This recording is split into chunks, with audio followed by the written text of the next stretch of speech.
India banned TikTok in 2020. A March 21st Forbes article revealed how troves of personal data of Indian citizens who once used TikTok remain widely accessible to employees at the company and its Beijing-based parent ByteDance. Hi everybody, welcome to Qurius. In the contemporary era, conflicts have evolved into battles of perception rather than the conventional operations. The ongoing conflict in the Gaza Strip exemplifies this shift, where the Israel Defense Forces engage in ground operations while the real war unfolds on a global scale, primarily through the social media channels. One standout platform in this landscape is TikTok, a video content sharing app controlled by the Chinese company ByteDance, which has clear links with the Chinese Communist Party. TikTok's influence extends beyond entertainment, serving as a powerful tool for coordinating efforts and mobilizing public opinion across different countries. Western intelligence agencies have consistently expressed concerns about the app's potential security risks, prompting actions such as India's 2020 ban on TikTok. Intelligence officials and tech security experts had concluded that TikTok was a giant data gathering app, with the data flowing back to servers that were either controlled by the Chinese government or to which it had unfettered access. As such, the app could be used for spying as well as for influence operations. The latter, though, the use of its controlling algorithm remains under Chinese control. Traditional security concerns rest on the use of massive amount of data gathered through TikTok by China. Influence operations are certainly possible by others, as can be seen in the Israeli conflict, where Hamas and its affiliates have made skillful use of TikTok. The issue extends beyond individual countries, with the concerns about TikTok's persuasive influence on global scale. American politicians, including Congressman Mike Gallagher, have pointed out that app's dominance among Gen Z and its potential to shape public opinion by tweaking algorithms. Despite bans in some countries like the UK and Canada, the US is yet to take decisive action, allowing TikTok to continue playing a significant role in shaping narratives, especially in the context of Israeli conflict.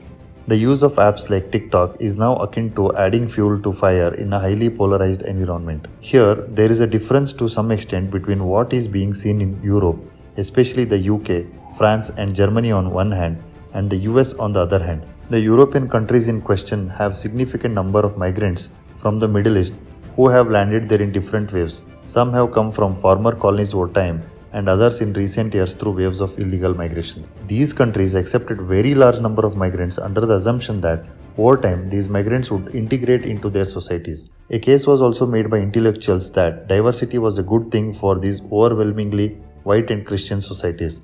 But over time, neither did these migrants integrate into their host societies, nor did the so-called diversity help them in any way. If anything, these migrants, often unskilled and unable to cope with the demanding life, highly individualistic Western societies, have ended up forming enclaves of their own. In these enclaves, crime, joblessness, and all the toxic ideas endemic to home countries of migrants can be found in abundance. Amidst existing challenges, TikTok and similar apps exacerbate tensions by inflaming passions, as demonstrated by Hamas' adept use of TikTok during the Gaza conflict. The amplification of messages on social media, particularly in comparison to the Israeli government's efforts, underscores the platform's role in shaping public opinion.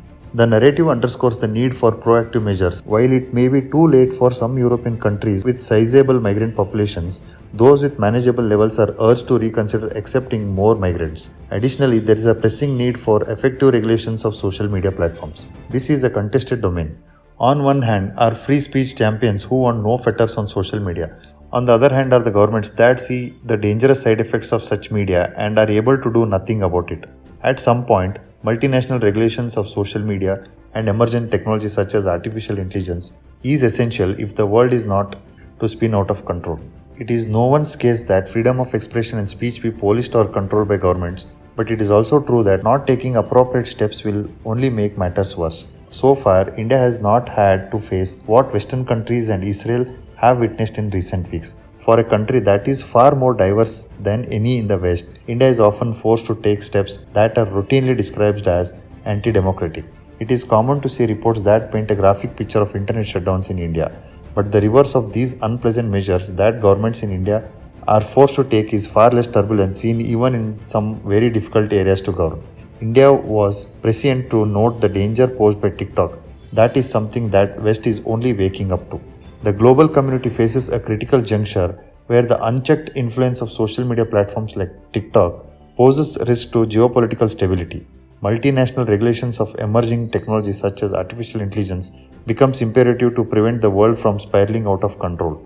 The experience of India, which foresaw the dangers posed by TikTok, serves as a lesson for West to address these issues before they become more challenging to manage. If you have enjoyed this video and found the information valuable, don't forget to give us a thumbs up and share it with your friends. Until next time, stay informed, stay curious. Thank you.